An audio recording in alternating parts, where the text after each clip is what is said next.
네, 월요일장 투자 알고리즘 파헤쳐 보는 시간입니다. FR 자산관리 길건우 대표 함께하겠습니다. 어서 오세요. 안녕하십니까? 네, 대표님 반갑습니다. 자, 일단 저희 첫 번째 키워드 관세를 이길 시장 재료인데요. 그 안에서 첫 번째는 빅테크의 실적 발표입니다. 이제 본격적으로 어닝 시즌이 개막하면서 굵직한 빅테크 기업들이 실적을 공개할 텐데 이번 주 수요일에 테슬라 있고요. 네. 목요일에 인텔하고 이제 구글의 모에서 알파벳 지금 실적 발표 예정되어 있습니다. 하이닉스도 목요일에 실적 발표할 거고요.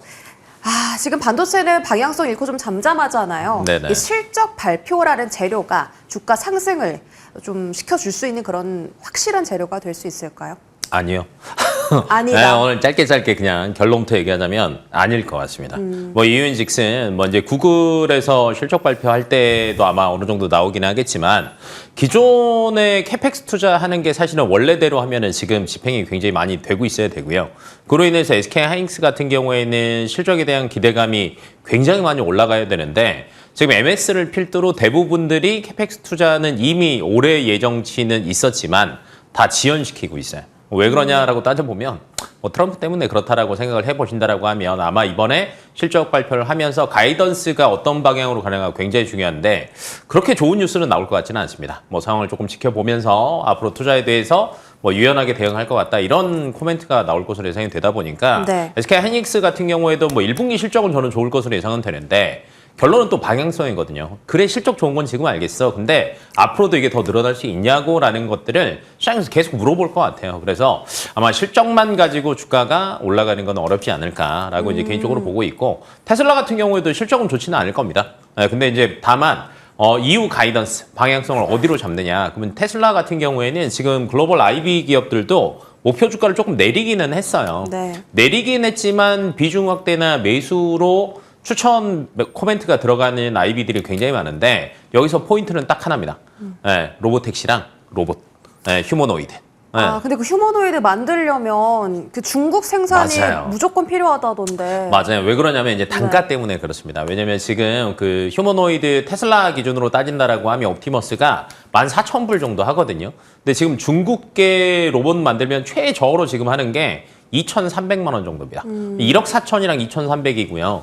이거 가격을 낮추려면 결론은 중국에서 부품을 가져와서 어느 정도를 조달을 해야 가격을 낮출 수 있다는 건데 이쪽에서 관세 전쟁이 계속 일어난다라고 하면 방향성은 정말 어려울 거예요. 그래서 네. 아마 이번 가이던스 때는 제가 볼 때는 주행에 대한 코멘트가 조금 세게 나올 것 같아요. 왜냐면 그래야지 테슬라 주가를 조금 어느 정도 방어할 수 있지 않겠습니까? 그렇다라고 하면 이런 관련 섹터들은 조금 움직일 수 있어요. 그래서 네. 해당 기업, 뭐 예를 들면 테슬라 발표하니까 자동차 괜찮겠지? 아니면 이제 뭐 반도체 기업들 발표하면은 괜찮겠지? 이거보다는 그 안을 조금 더 보셔야 될 것 같습니다. 이게 실적 발표한다고 무조건 관련 종목에 반응하는 네. 것이 아니다. 테슬라 같은 경우는 오히려 전기차 쪽보다 조금 자율주행에 대한 반응이 올라올 수 있겠고 반도체는 잠잠할 수도 있다라고 언급해 주셨습니다. 또 하나의 문제가 반도체는 이제 관세 부과가 아직 예정이 네. 되어 있다라는 것인데 이게 부과가 되면 주가가 좀 더 빠질까? 사실은 관세 리스크는 이미 주가에 많이 반영됐다고 우리가 생각을 하고 있잖아요. 네.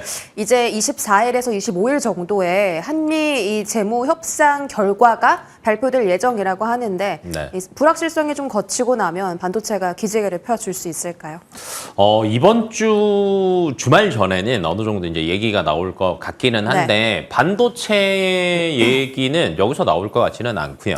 네, 그다음에 이제 지금 품목 관세에서 반도체는 아직 빠져 있잖아요. 그러다 보니까 불안한 감도 있기는 하지만 반도체 관련 관세는 조금 시간은 걸릴 것 같아요. 왜냐면 지금 미국 입장에서도 반도체 관련해서 관세를 부과한다라는 얘기가 나오면 결론은 이거거든요. 빅테크 기업들이 다 투자 안 할 겁니다.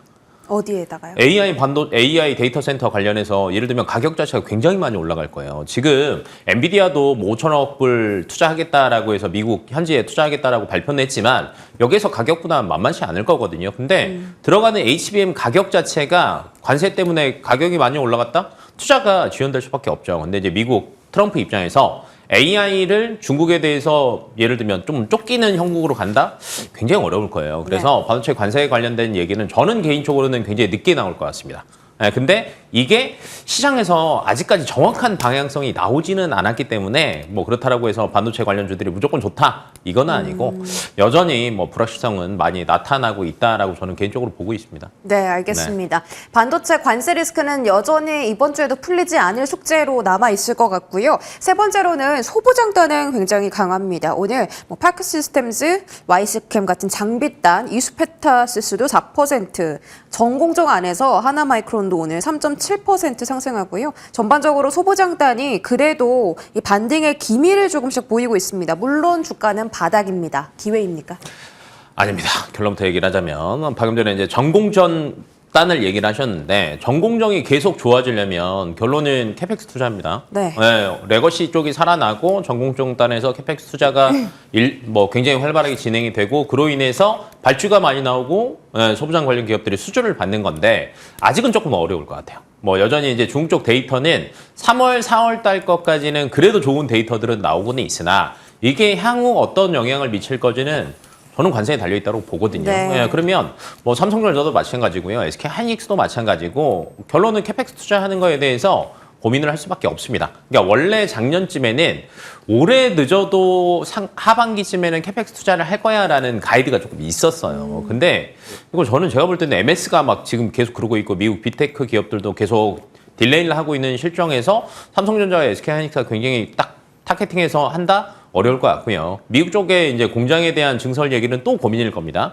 그러면 이제 공장 증설 얘기가 나오고 나서 사실은 그 다음 소부장단의 실적이 찍히는 거거든요. 그래서 아직은 조금 이르다고 보고 있고요. 다만 후공종 쪽은 아까 파크 시스템즈도 마찬가지고 요즘 한미반도체, 한화 비전 좀 이슈 많이 되고 있지 않습니까? 네. 되려 그 HBM3 2단에서 체인, 밸류 체인 자체를 조금 바꾸는 움직임들이 보이는 것 같아요. SK 하이닉스 같은 경우에는 지금 한미반도체에서 하나 비전 쪽에서 조금 이제 이번에 심지어 발주도 넣었습니다. 그래서 추가적으로 조금 이원을 하는 움직임들도 보여지고 있고요. 그다음에 한미반도체 아마 실적이 오늘 나오는 걸로 제가 알고 있는데 발표 나고 나면은 국내 매출 비중 말고 해외 매출 비중이 최근 들어서 굉장히 많이 올라오고 있는 게 보일 겁니다.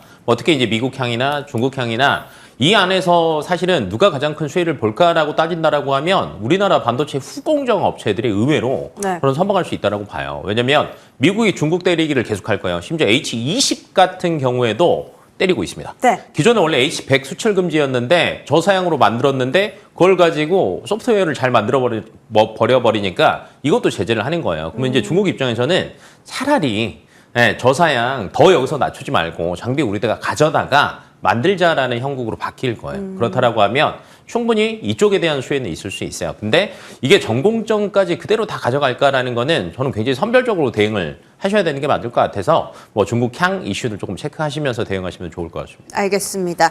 자, 그럼 지금 실적 시즌 맞이해서 반도체는 별 반응 없을 거다라고 하셨는데 네. 실적이 잘 나와서 주가가 튈 수 있는 그런 호전 가능성이 있는 섹터도 있습니까? 조선 당연히 좋을 것 같고요. 근데 이제 최근에 주가 이미 다 올랐고요. 그다음에 뭐 화장품 저번 주부터 또 많이 올랐죠. 화장품도 의외로 ODM이랑 뭐 용기 관련 그 기업들 같은 경우에는 실적 굉장히 좋을 것으로 예상하는데 또 어느 정도 반영이 됐단 말이에요. 그러니까 부담이 돼요. 그러면 이제 나머지 뭐에서 찾을 거냐라고 물어보신다라고 하면 네. 지금은 사실은 살짝 쉬어가는 게 맞을 것 같습니다. 어디예요? 왜냐면 실적 발표할 때 저는 웬만하면 다 셀 나올 것 같거든요. 뉴스 다 나오고 나면은 그러면 네. 차라리 지금 어느 정도 차익 실현을 하셨다라고 생각이 드실 거예요. 네. 실적 이미 들고 계신 분들은. 그러면 이미 한번 파시고 조금 기다려 보시고 의외로 실적 시즌이긴 하지만 네. 플러스 알파로 조금 전 남아 있다라는 거는 중국향인 것 같아요. 중국이 이번에 이제 생산이랑 소비 데이터를 발표를 했는데 소비 쪽이 많이 살아났습니다. 이구환신 효과가 여전히 있다라는 것도 보여줬고요. 네. 그다음에 소비 진작에 대해서 중국이 굉장히 열심히 얘기를 하고 있어요. 왜냐하면 미국이 계속 때리기를 하니까 장기적으로 갈 것 같고 그럼 이 안에서 경제 성장률을 어찌됐건 5%대를 유지를 하려면 내수밖에 없습니다. 그래서 내수를 살릴 수밖에 없는 구간이다 보니까 최근에 그 엔터, 컨텐츠 관련주들 조금 많이 움직이고 있잖아요. 그러니까 지금 당장 실적은 그렇게 만족스럽지는 못하겠지만 앞으로에 대한 실적 기대감이 있는 그다음에 거기에 중국향에 숟가락을 얹고 있는 섹터들 같은 경우에는 의외로 저는 차라리 이 실적 시즌임에도 불구하고 더 좋지 않을까. 네. 낙폭 과대 종목 안에서는 또 기회를 잡을 수 있는 섹터가 있는지 궁금한데요. 네. 중국 소비는 너무 많이 올랐다. 다만 실적이 좋다라고 언급은 해주셨고 실적 기대감은 없는데 그냥 주가 단기상 반등을 노려볼 수 있는 그런 섹터도 있어요. 지금 근데 웬만한 건 제가 보니까 거의 네. 다 올랐더라고요. 네, 음식료 올랐고요. 그나마 2차 전지 이제 같은 거. 2차 전지 관련해서 조금 반등은 하고 있는데 네. 또 한 저점 대비하면 한 20% 정도 올랐는데 여기서 이제 더 갈까라는 건 조금 애매하기도 하고 그래서 지금 최근 들어서는 뭐 아까 질문 리스트에 저희가 보니까 또 정책 관련주 뭐 이런 것들이 있는데 차라리 그쪽으로 수급이 갈 수밖에 없는 환경이 조금 갖춰지고 있는 것 같습니다. 그러면 저희 바로 네. 열어볼게요. 두 번째 키워드가 정책주가 선택이 아닌 필수다. 4월 초까지만 해도 접근하지 마세요라는 분위기가 많았는데요. 네. 이제는 접근을 하지 않으면 나 홀로 수익을 내지 못하는 그런 시장 상황이 되고 있습니다. AI 소프트웨어가 일단 첫 번째로 그 네. 이재명 전 대표가 프리오사 AI에 방문하면서 급등하기 시작했죠.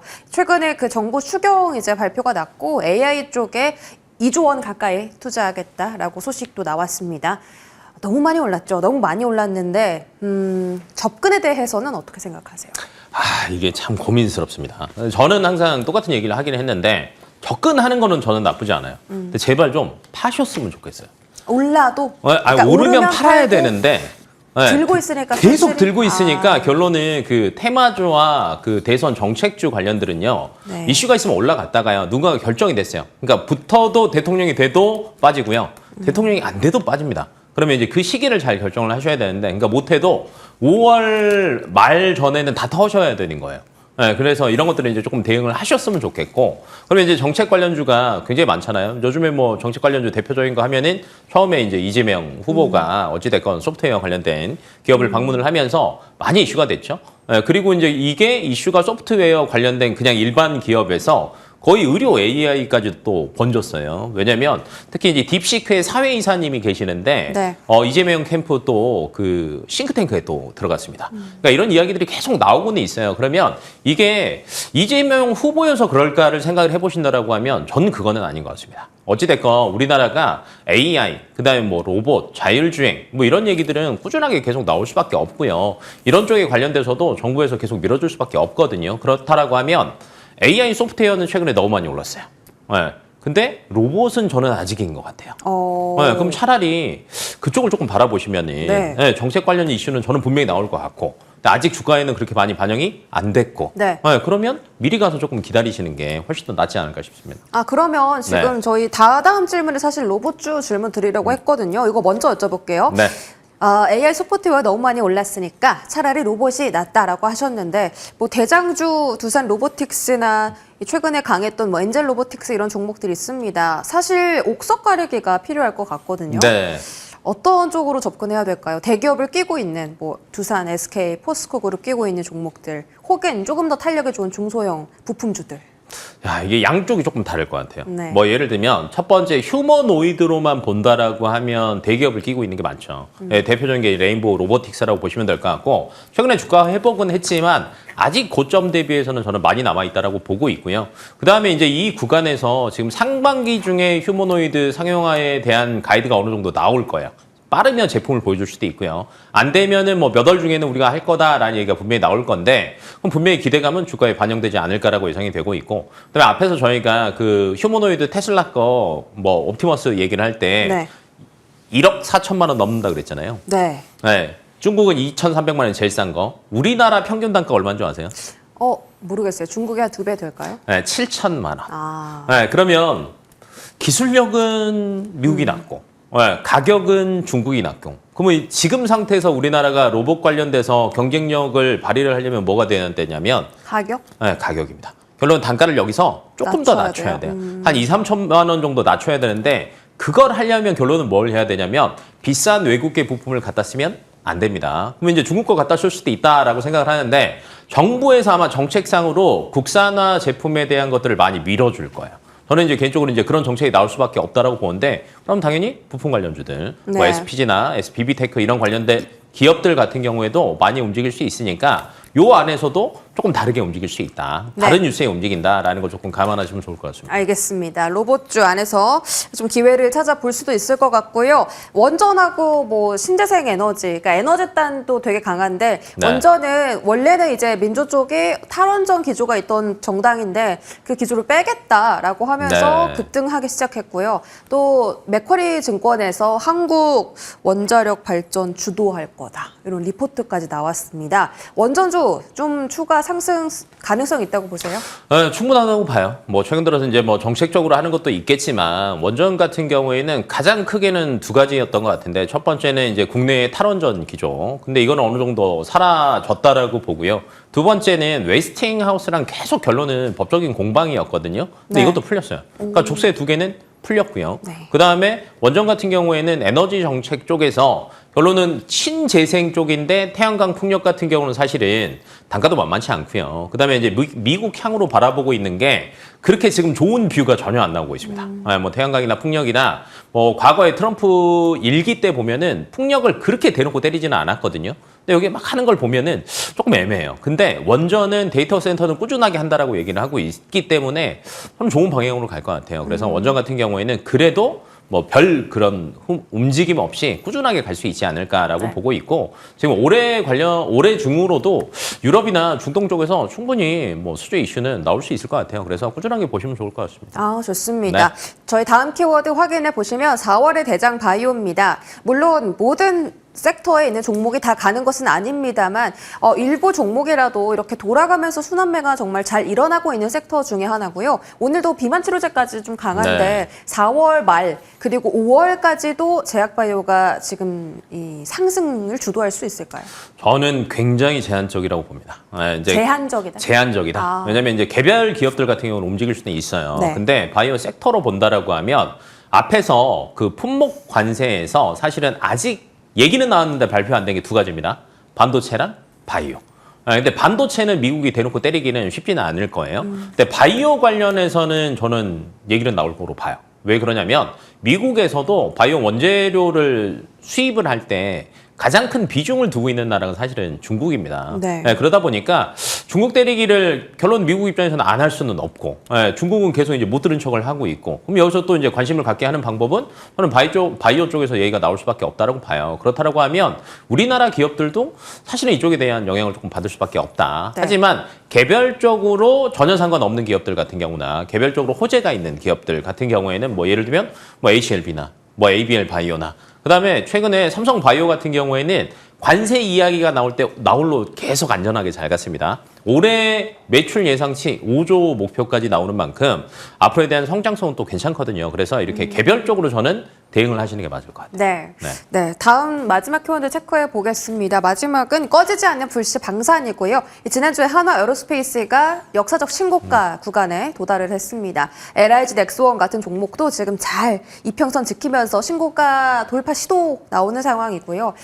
아, 방산 정말 많이 올랐긴 한데 저희 이거 1년 내내 들었잖아요. 맞아요. 비싸다, 접근하기 조금 밸류 문제 있을 수 있다. 근데 계속 잘 가니까 사실 어떻게 대응을 해야 될지 가장 고민이 되는 섹터 중에 하나입니다.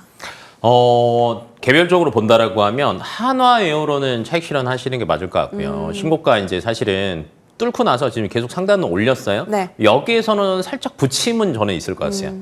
어느 정도는 뭐 그렇게 해서 많이 빠지거나 뭐 이렇게 되지는 않겠지만 분명히 차익 실현 욕구는 굉장히 셀 거라고 보고 있고요. 근데 반대로 앞에서 얘기했던 LIG 넥스원이나 현대 로템 같은 경우에는 고점 대비해서는 아직 조금 룸은 남아 있습니다. 네. 그래서 키 맞추기가 어느 정도 이 안에서도 나올 수 있을 걸로 판단이 되고 있고 지금 이번에 그 러시아랑 우크라이나 뭐 휴전 관련된 얘기가 또 나오기는 했잖아요. 러시아는 대놓고 뭐 30시간만 할 거다.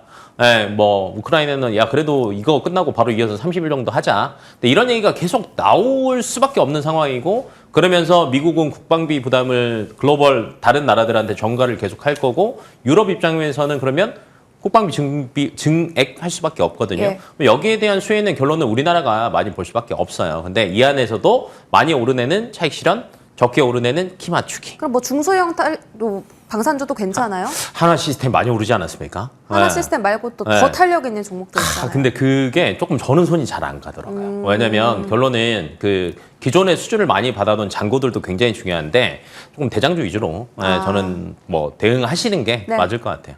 알겠습니다. FR자산관리 길건우 대표와 함께했습니다. 고맙습니다.